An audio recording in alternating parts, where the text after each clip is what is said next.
Fíjense que no hay duda que el conocer nuevos lugares, especialmente en el extranjero, aunque en el país también hay lugares lindos, ¿verdad? Pero es una experiencia completamente buena, excitante, pues a todos nos gusta. Sin embargo, llegar a un lugar y no conocer, digamos, eh, ciertas historias, cierto contexto, pues a veces hasta nos puede dejar el sinsabor de decir, bueno, quizás me hizo falta algo, o no logré comprender o captar todo lo que vi. Por ejemplo, si alguien ha tenido la dicha de ir a lugares como las pirámides de Egipto, por ejemplo, ¿verdad? O ir a conocer la muralla china, o lugares así, quizás un poco más cercanos, pues definitivamente que no es lo mismo que conocer básicamente quiénes fueron sus constructores, para qué las hicieron o para qué hicieron aquello que fuimos a ver. Eh, pues es sorprendente saber que hay miles de años a veces de historia en cada uno de ellos y muchas historias, por ejemplo, el Taj Mahal, que queda en la India, es una historia de amor de un hombre hacia su esposa, el rey, ¿verdad? Entonces, si uno solamente llega y ve los edificios y ve los lugares así, pues dice, ah, bien, qué bonito, ¿verdad? Pero nada que ver con lo que hay detrás de todo eso. Por ejemplo, yo recuerdo que una vez llegamos a un lugar, digamos aquí cerca, Antigua Guatemala, y entramos a un convento y nos pegamos ahí a un grupo que andaba, un guía, y yo no me hubiera imaginado todas las cosas que ahí se pudieron dar, ahí existió, y eso es algo que a uno le va quedando. Entonces, definitivamente que llegar a estos lugares, pues, y no conocer la historia, pues, no es conocer realmente. Y fíjense que cuando nosotros llegamos a los lugares, pues a veces nosotros los católicos vamos a las iglesias, ¿verdad? Y pues podemos ver que es linda la iglesia, podemos, ¿cómo se llama?, disfrutar de su arquitectura, pero si no hay nadie que nos explique, ¿verdad?, cuándo se fundó, qué acontecimientos en la historia sucedieron ahí, ¿verdad? Si se quemó, por ejemplo, catedral que se quemó una vez, etcétera, etcétera. Todas esas historias, pues, o sea, lo hacen que todo aquello tenga mejor sabor. Pues este año, mis hermanos, vamos a hablar de nuestra iglesia, ¿verdad? Vamos a hablar de sus etapas, de la historia por la que ha atravesado. Muchas veces son historias buenas, otras no tan buenas, pero lo que sí es cierto es que la historia de la iglesia va emparentada a la historia universal, porque son más de 2000 años de existencia y su impacto en el mundo ha sido enorme. Ha estado a la par de grandes imperios, ¿verdad? Ya sea a las buenas o a las malas, ¿verdad? Pero ha sido parte de todo ello. Entonces, algo que nos debemos nosotros, así como eh, estar seguros, es de que la iglesia en la que nosotros estamos es la verdadera iglesia fundada por nuestro Señor Jesucristo. Amén. Fíjense que quiero leerles una cita y está en Primera de Corintios 2, versículos 3 al 5. Y dice así: me presenté ante ustedes débil y temblando de miedo, y cuando les hablé y les prediqué el mensaje, no usé palabras sabias para convencerlos. Al contrario, los convencí haciendo demostración del Espíritu y del poder de Dios, para que la fe de ustedes dependiera del poder de Dios y no de la sabiduría de los hombres. Palabra de Dios. Miren, lo primero que les tenemos que decir, mis hermanos, es que los maestros que estamos acá definitivamente no somos historiadores. O sea, no somos así, no tenemos esa preparación académica para abordar la historia de una manera así bien académica y científica. Pero sí, o sea, nos hemos prestado, ¿verdad?, para que el Señor nos hable a todos nosotros de esta historia de amor que Él ha trazado a través de nuestra iglesia, para que nazca en nosotros o se profundice más el amor que nosotros tenemos hacia la iglesia. Y no te arreglaremos la puerta, imagínate. ¿Podrían por favor ponerle mute a sus micrófonos, por favor? Gracias, mis hermanos. Bueno, entonces, lo primero que tenemos que preguntarnos es ¿por qué somos católicos? Yo creo que esta pregunta la hemos hecho en varias ocasiones. ¿Somos católicos por tradición o por convicción? ¿Qué hubiera pasado si hubiéramos nacido en otro tiempo y en otro lugar? ¿Seríamos católicos? Pues muchos podríamos decir en este momento, pues debido a que estamos en este contexto, de que somos católicos por tradición y posiblemente porque nuestras familias, porque nuestros padres lo han sido. Pero en el transcurso de nuestro crecimiento como personas, pues el Señor también nos ha hablado y nos ha ido enseñando y por la gracia de Él hemos estado nosotros acá en la iglesia. Bueno, algunos de ustedes probablemente le han contado historias de la iglesia. Muchas veces estas historias no han sido exactamente como pasaron las cosas. Sucede que uno tiene que tener cuidado en cómo aborda los temas que se han suscitado o los acontecimientos que se han suscitado dentro de la iglesia. Por ejemplo, podemos hablar de, de la Santa Inquisición, ¿verdad? Dependiendo de cómo nosotros abordemos estos temas, también vamos a saber que de las cosas buenas aprendemos, pero de las cosas malas también el Señor nos da la luz para poder aprender. Entonces, conocemos nosotros también la doctrina de la iglesia.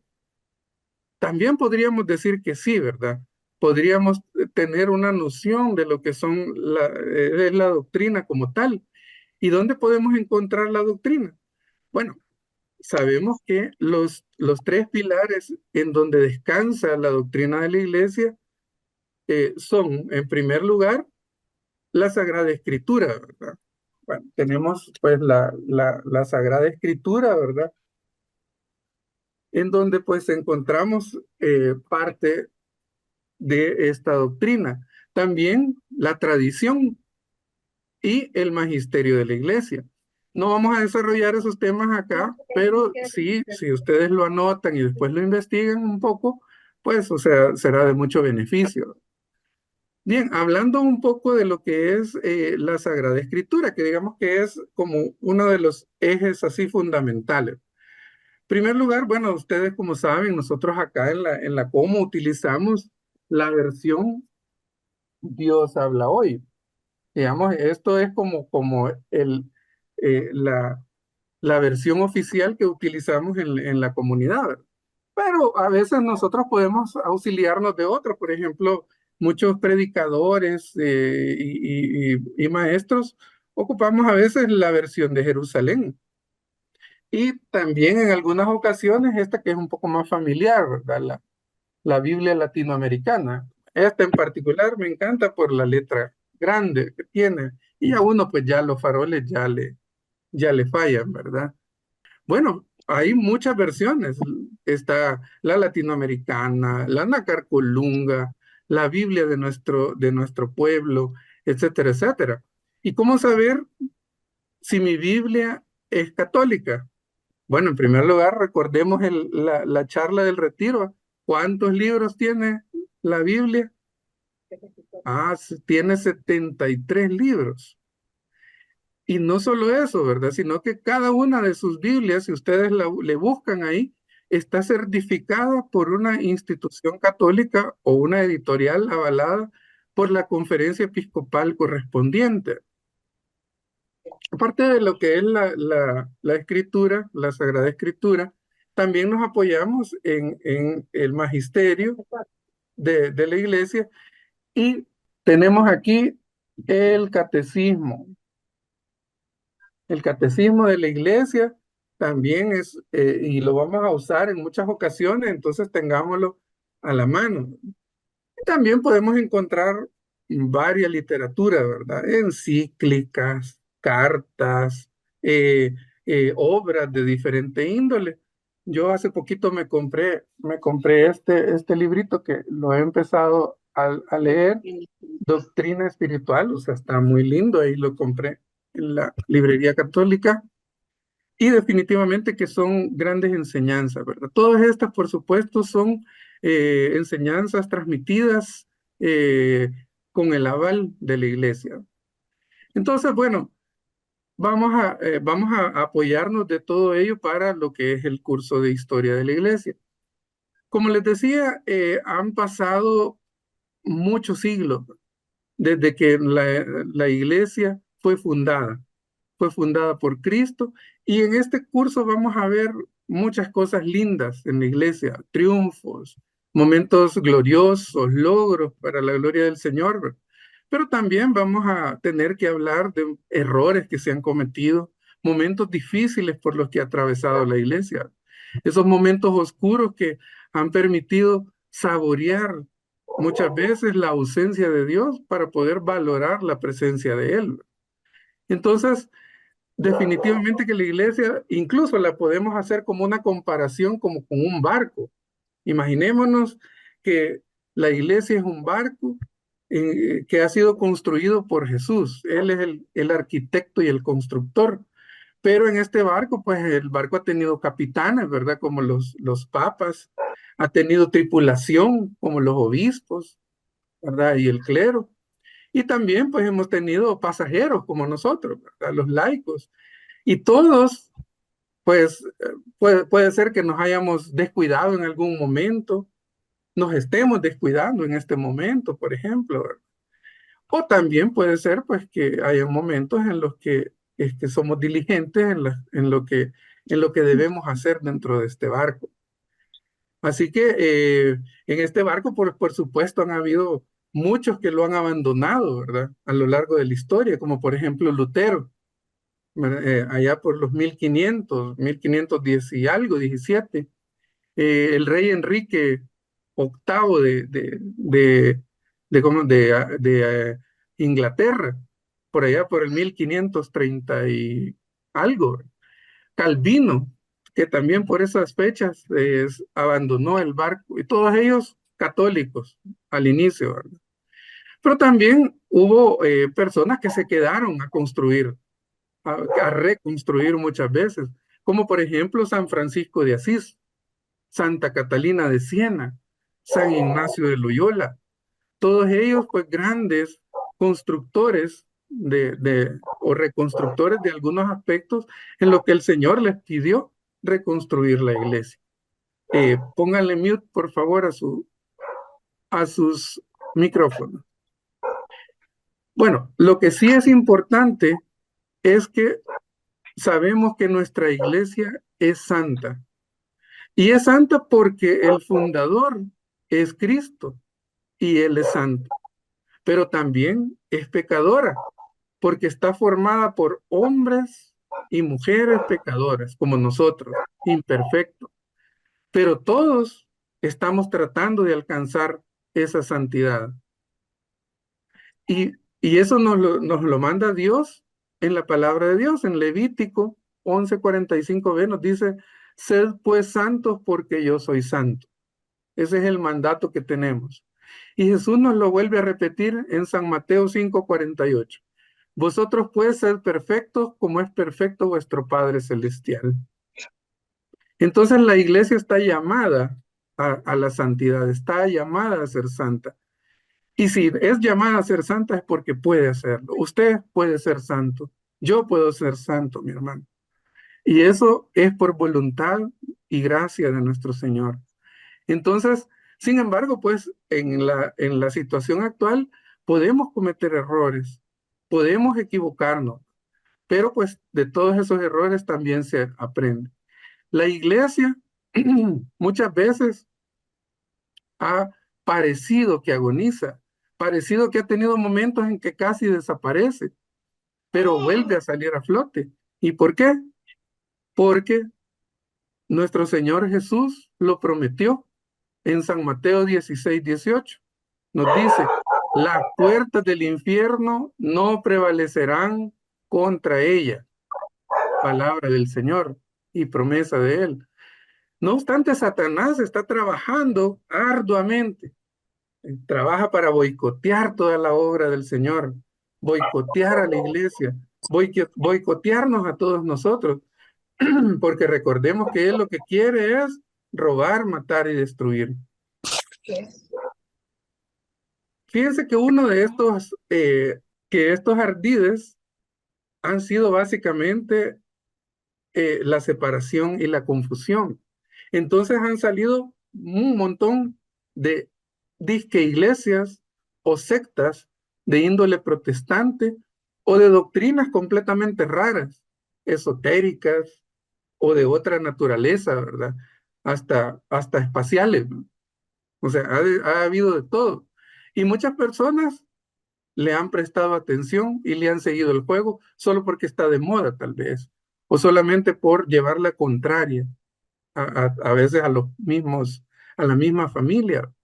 Entonces, no obstante, pues de toda esta separación, de todos eh, eh, estas confusiones que han habido, la iglesia siempre se va renaciendo, va aprendiendo y muchas veces aparece con más fuerza y es la única fuerza que le da el Espíritu Santo, que es la fuerza de la iglesia. Por ejemplo, o sea, con este Concilio Vaticano II que se dio allá entre el 1961 y 1965, o sea, hubo un cambio, ¿verdad? Un cambio que ha servido, quizás algunos no han estado de acuerdo, otros sí, pero sí, antes, por ejemplo, antes de este concilio, quizás algunos de los que están aquí presentes se recordarán que la misa era celebrada de una manera distinta. Se celebraba y se oficiaba completamente en latín. El sacerdote daba la espalda al pueblo porque estaba del otro lado, digámoslo así, el altar, ¿verdad? Entonces, era otra posición. No obstante, pues a veces el latín era un poco difícil y quizás algunos pocos lograban comprender lo que estaba pasando. Aún hoy en día, que es en castellano y en nuestro propio idioma, hay muchos que se están durmiendo en las misas. Y ya imaginémonos en latín, que es más complicado, pues, o sea, hay mucha gente que llegaba y, pues, solo era por estar ahí, ¿verdad? No obstante, pues siempre Dios obraba, aunque no se entendiera, pero obraba en todo, ¿verdad? Muchos llevaban su rosario o llevaban algunos libros de oraciones y mientras, pues, estaba sucediendo la misa, estaban tal vez rezando, ¿verdad? Porque no entendían excepto pues cuando habían ciertas partes de la misa en donde se pone uno de pie, se hinca o se persigna, etcétera.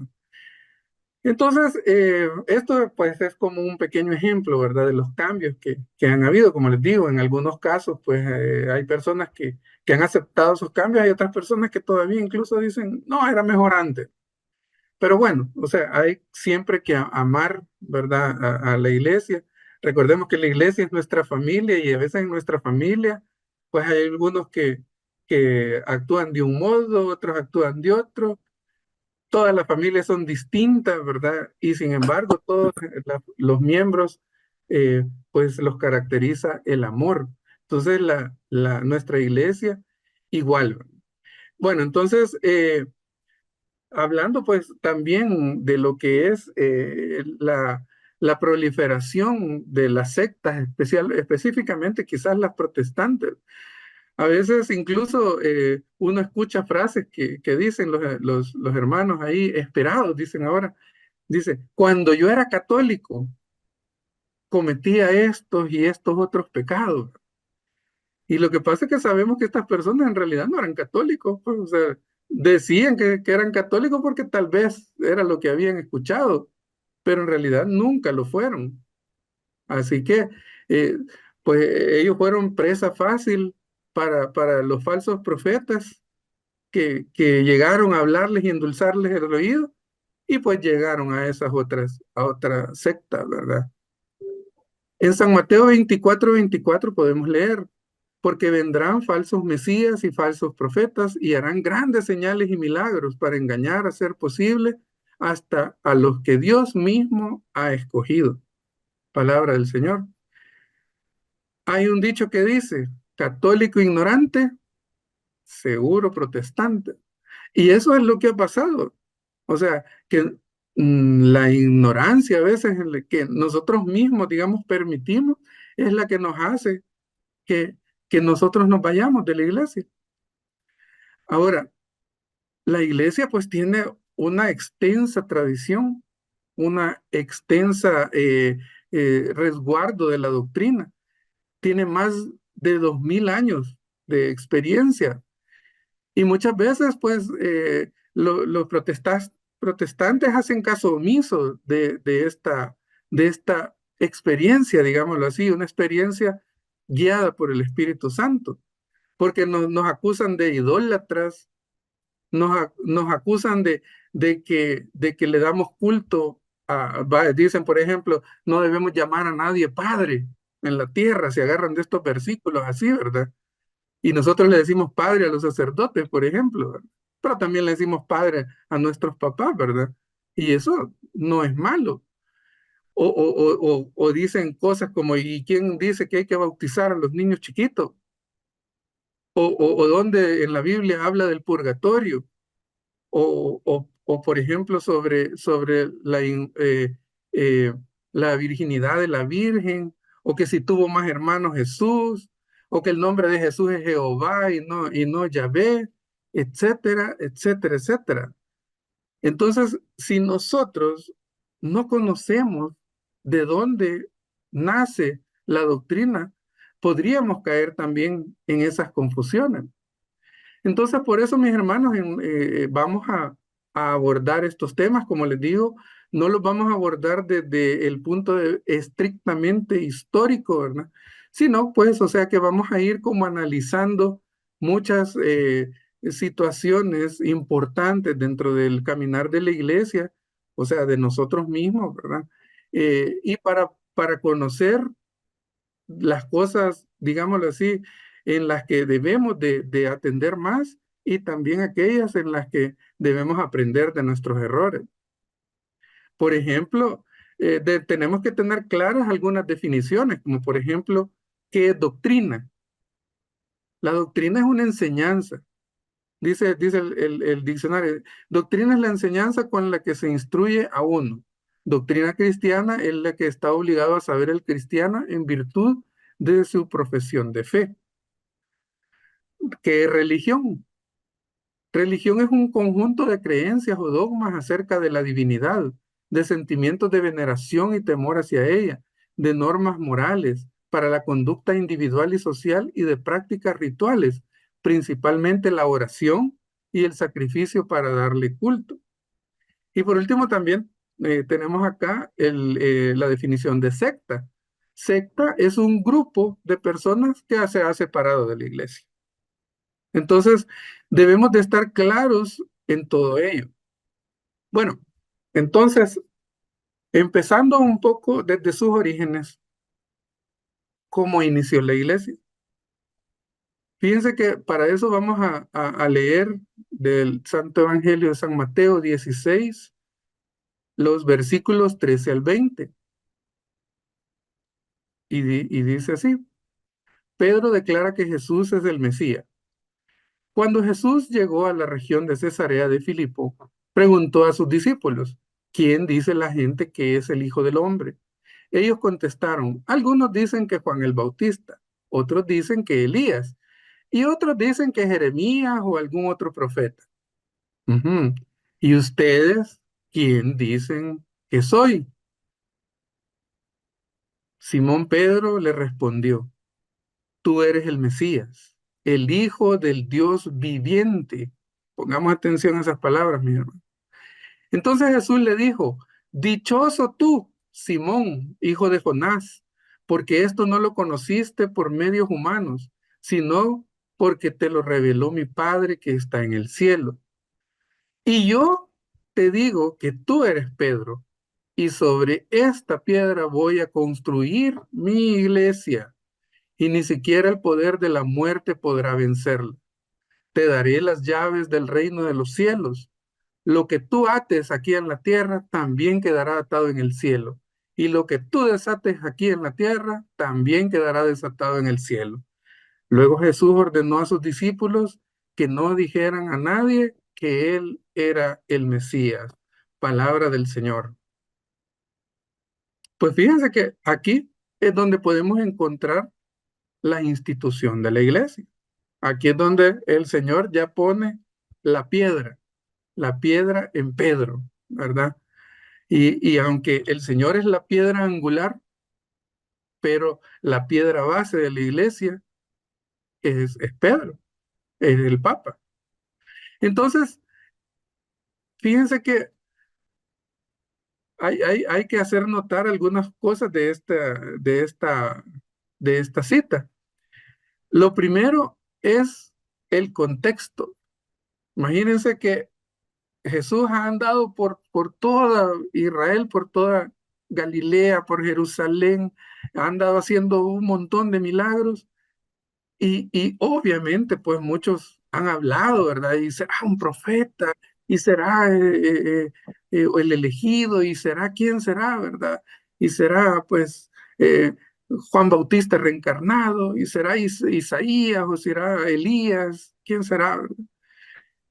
Entonces, y por supuesto los apóstoles habían escuchado todo eso, pero él les hace la pregunta que les pone el dedo en la llaga.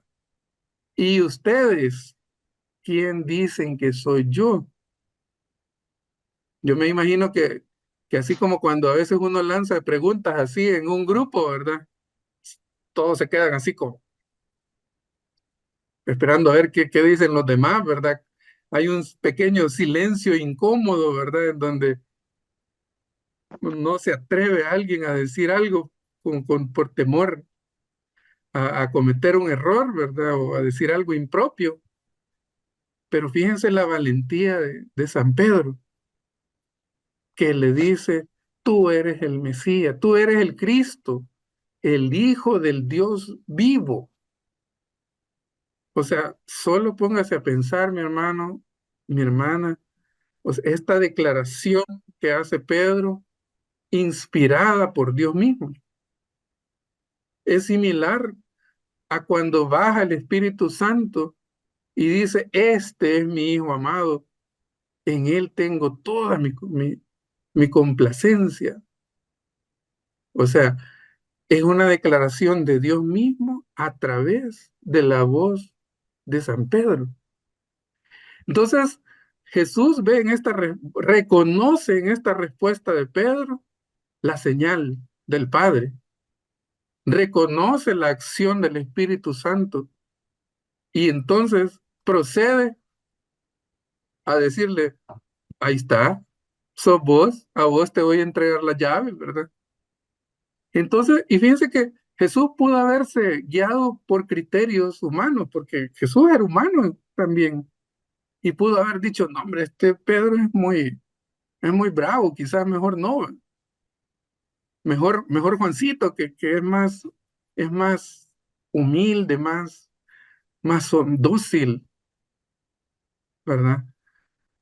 O pudo haber elegido a otro de los apóstoles que a lo mejor era más preparado, ¿verdad? Académicamente, pero no, se deja guiar por el Espíritu Santo también nuestro Señor. Y entonces él mismo lo declara cuando dice, el Espíritu del Señor está sobre mí. ¿Se acuerdan cuando estaba en la sinagoga y lee el texto de Isaías o de Jeremías, de Isaías creo, y le dice, el Espíritu del Señor está sobre mí? Entonces, claro que en este momento, pues, o sea, Jesús comienza poner esta piedra en su lugar, porque es un Dios vivo y por ser un Dios vivo, crea la iglesia también viva, porque como ya lo vamos a ver en la otra clase, pues la iglesia es el cuerpo vivo de nuestro Señor Jesús. Y por supuesto, le da una bienaventuranza, una bendición. Bienaventurado, afortunado, dichoso tú, porque lo que has revelado viene del Padre. Cuando nosotros hablamos lo que es la voluntad de Dios, entonces, o sea, somos bienaventurados. Entonces, de esta manera, Simón en ese momento cambia su nombre y se convierte en Pedro, que está en griego, o Cefás, que está en arameo. Y eso significa roca, una roca en donde Jesús comienza a construir la iglesia. Yo a veces me imagino que así como cualquier otra roca, o sea, usted encuentra una roca así toda, pues, un poco más jaladita para allá, más gruesa por acá, etcétera, ¿verdad? Pero se han fijado en las rocas del mar, ahí que bien redondita, bien bonita, porque han sido sometidas a un proceso en donde las deja bien bonitas, bien lisitas. Entonces, todos nosotros, mis hermanos, somos como esas piedritas en el mar, ¿verdad? En donde, pues eso, a veces esos tumbos, como le decimos aquí en el país, ¿verdad? Pegan una revolcadita, ¿verdad? Pero eso también nos va ayudando a que nos perfeccionemos de acuerdo a la voluntad de Dios. Pero también están bien mojaditas, bien fresquitas y todo, porque el Señor nos tiene siempre con el cuidado. Bueno, entonces, eh, hablando de los elementos de esta lectura, por ejemplo, dice, las puertas del Hades no prevalecerán contra ella. Hades, pues lo dice en otra versión, que significa el lugar de los muertos, la muerte. San Jerónimo decía el infierno, ¿verdad? Entonces, es una promesa que nos hace el Señor de que a pesar de los ataques del enemigo, a pesar de todo de que pueda venir, no, nada podrá detener la acción de la iglesia. Y esto se ha cumplido por más de 2000 años. 2024 dicen algunos, otros dicen unos años más, unos años menos. Pero la cosa es que hace muchísimo tiempo. También le dice a San Pedro, te daré las llaves del reino de los cielos. Yo le pregunto a usted, mi hermano, ¿usted le daría la llave de su casa a cualquiera? No, ¿verdad? Usted se lo da a alguien con el que usted considera que va a hacer buen uso de ella y le va a cuidar su casa y si es posible, pues se la va ahí a poner, a tener bien bonita. Entonces, el Señor le da las llaves del reino de los cielos a San Pedro, lo pone como mayordomo supremo. No lo reúne a todos los apóstoles, ¿verdad? Y les dicen, miren muchachos, aquí están las llaves, ahí agárrenla, el que quiere entrar a la casa, ¿verdad? Sino que exclusivamente se la da a San Pedro. Entonces hay una autoridad suprema en lo que es la posición de Pedro. Ahora bien, dice también, lo que ates en la tierra quedará atado en los cielos y lo que desates en la tierra quedará desatado en los cielos. Esto significa, mis hermanos, que le da poder, le da una cuota de poder, porque el Señor sabe de que para poder seguir efectuando la obra, necesita una ministración del poder de Dios. Entonces, de esta manera, pues, o sea, se completa lo que es el mandato o la institución como tal. Claro, atar y desatar también significa prohibir, significa permitir. Y ya vamos a ver que los humanos a veces no somos muy gustosos, ¿verdad? De que nos prohíban cosas. Entonces, eso suele suceder. Bueno, en San Mateo 28, 18, 20 nos dice la palabra. Jesús se acercó a ellos y les dijo, Dios me ha dado toda autoridad en el cielo y en la tierra. Vayan pues a la gente de todas las naciones y háganlas mis discípulos, bautícelas en el nombre del Padre, del Hijo y del Espíritu Santo, y enséñenle a obedecer todo lo que les he mandado a ustedes, y por mi parte yo estaré con ustedes todos los días hasta el fin del mundo. Palabra y promesa de Dios. Fíjense, mis hermanos, que lo primero que hizo el Señor es darle el poder, pero ahora en esta lectura es para qué ese poder, para ese plan salvífico, para que los que estamos en la iglesia hagamos discípulos, para nos da el poder de bautizar. Sabemos que el bautizo, pues, es el Espíritu Santo el que bautiza, pero a nosotros se nos ha delegado, porque nos dice el Señor, bauticen en el nombre del Padre, del Hijo y del Espíritu Santo. Como quien diga, ustedes pueden, ustedes háganlo, ¿verdad? Y enséñanles a obedecer todo lo que les he mandado. Entonces, ese es la razón y el porqué de la iglesia. Ahora bien, esto, pues imaginémonos que solo hubiera sido, vaya, cuando ya ustedes se mueren, hasta aquí llegó la iglesia. No tendría sentido, ¿verdad, mis hermanos? El Señor, pues, también dejó la potestad para que este mandato fuera transmitiéndose de acuerdo a cómo a veces iban, iban sucediendo pues las muertes a veces, o pues que se iban algunos, o a veces que crecían las necesidades de la iglesia naciente. Entonces se fueron nombrando nuevos apóstoles, nuevos discípulos, ¿verdad? Entonces todo lo que San Pedro ahí autorizaba, acordémonos que tiene el poder de atar y desatar, entonces eso es la constitución de lo que son los obispos, el clero, y todo lo que son los religiosos. Entonces, y fíjense que curiosamente San Pedro, una de las primeras acciones que hace, digamos, para ejercer, ya se había ido Jesús, ¿verdad? Ya estaba Jesús a la derecha del Padre. Y aquí en la iglesia, después, por supuesto, ya cuando la iglesia comienza a trabajar, que es con la venida del Espíritu Santo, entonces una de las primeras acciones que toma es escoger a Matías como sustituto de No puedo Judas. salir, Acordémonos que Judas, pues no puedo salirme. definitivamente abandonó el barco porque se suicidó, ¿verdad? Porque Hola. él no aguantó la traición que hizo y por lo tanto no Y se viene pudo una perdonar. cabeza. Entonces, aquí podemos ver esa continuidad, esa continuidad que desde un principio la iglesia practica, y es a través de la sustitución o el nombramiento de nuevos liderazgos, de nuevos líderes, de jóvenes que van saliendo, pues, y que se van entregando al Señor. Entonces, eh, por supuesto que estos nuevos elegidos también adquieren el poder que Cristo le confirió a Pedro. El poder, recordémonos, de atar y desatar con el Espíritu Santo.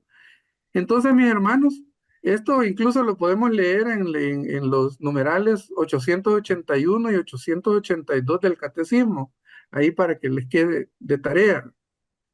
Ahora bien, cuando Jesús le dice a San Pedro, yo edificaré, o sea, nuevamente pues le dice, yo soy el autor, pero lo haré sobre ti. Entonces eso ya lo mencionamos, ¿verdad? Ahora bien, hermanos, a veces cuando nosotros escuchamos a los hermanos separados y nos hablan de que nosotros los católicos ponemos otros cimientos, ¿verdad? Y que no seguimos a Jesús, porque seguimos al Papa, porque hacemos caso de lo que nos dicen los obispos, etcétera. Entonces, ellos lo ven mal. ¿Por qué? Porque ellos, por la rebeldía de quienes originaron esas separaciones no admiten ¿cómo se llama? Esa sucesión apostólica. ¿Y qué más pruebas? Pues realmente, en la misma Biblia nos habla de esa sucesión, en la misma palabra del Señor nos habla de todo lo que pasó después, los hechos de los apóstoles, todo lo que hizo San Pablo, y así. Y muchos de ellos fueron católicos, pero de repente el enemigo los confundió porque querían hacer la voluntad de ellos y no la voluntad de Dios. Entonces, mis hermanos, la iglesia es una iglesia de orden, es una iglesia de jerarquía.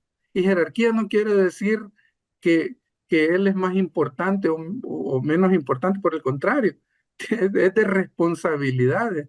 La jerarquía conlleva más responsabilidades que privilegios. Y Pedro jamás usurpa el lugar de Jesús. El Papa tampoco lo hace.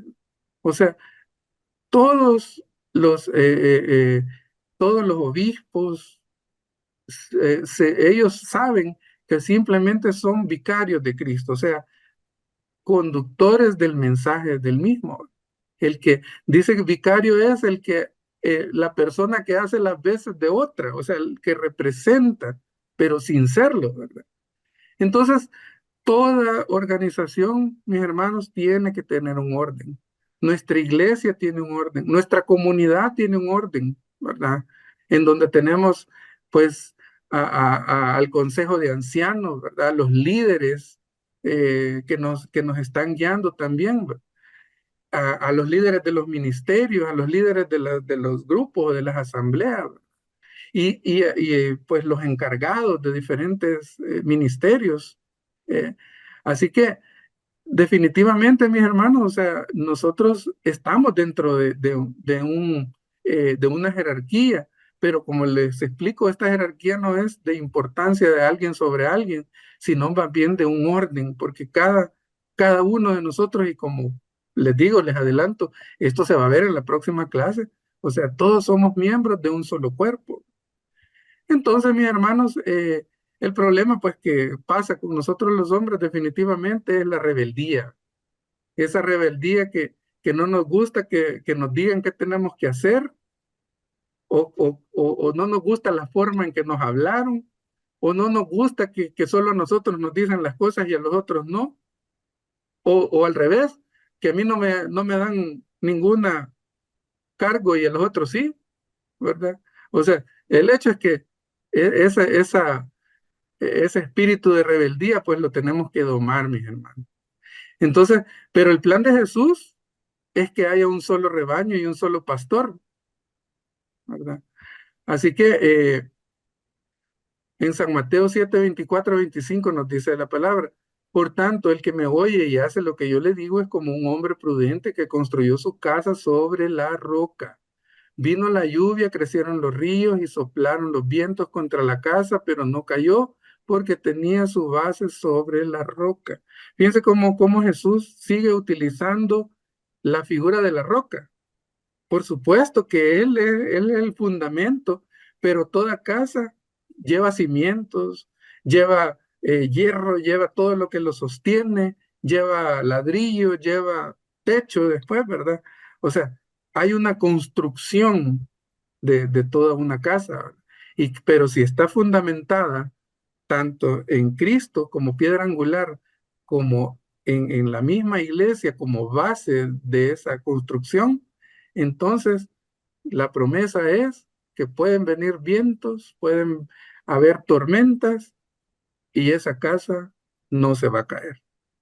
Entonces, definitivamente, hermanos, debemos de tomar el papel que nos corresponde dentro de la iglesia. Bueno, mis hermanos, básicamente,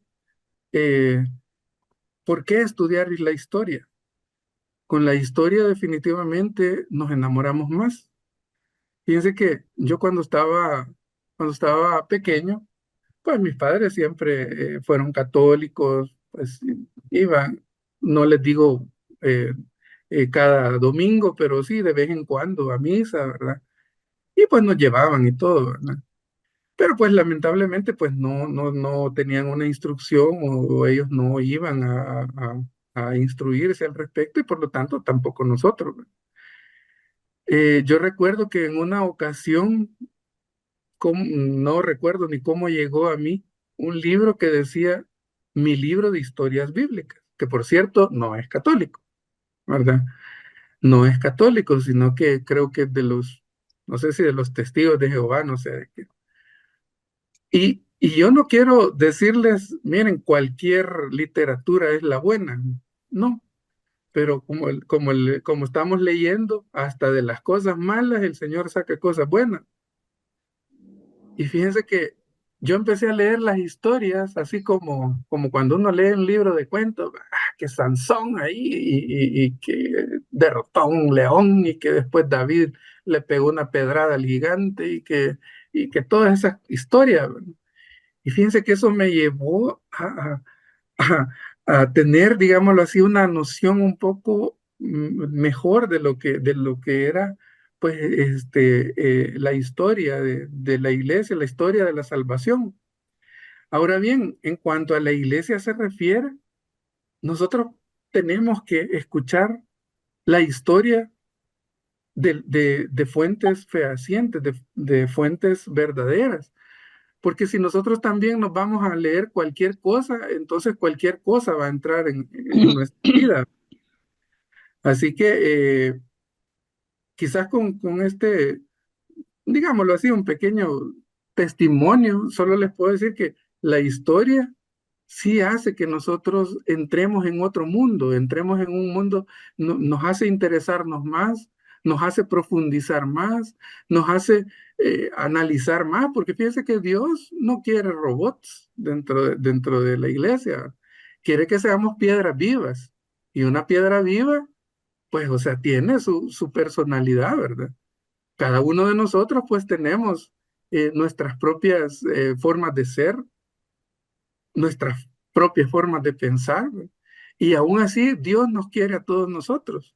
Dios nos ama y nos quiere dentro de la iglesia, porque sabe y Él conoce bien las capacidades de cada uno de nosotros. Y cada uno de nosotros es útil para los propósitos de Dios. Cada uno de nosotros tiene una misión dentro de la iglesia. Cada uno de nosotros tiene un papel que jugar en su casa, en la parroquia, en el grupo, en un ministerio, etcétera, etcétera. Yo le doy gracias a Dios realmente, pues porque nos ha permitido empezar este curso, que les confieso pues, o sea, yo he leído pues pedacitos, ¿verdad?, de historia y cosas que me han ido interesando, pero pues el Señor, como nos habla primero a nosotros los maestros, ¿verdad? Pues vamos a profundizar un poco más y lo vamos a compartir con ustedes, ¿verdad? De acuerdo a esa voluntad de Dios en este curso. Bueno, mis hermanos, entonces vamos a cerrar la clase de esta noche eh, y lo vamos a hacer pues asumiendo una actitud de oración, ¿verdad? En el nombre del Padre, del Hijo y del Espíritu Santo. Amén.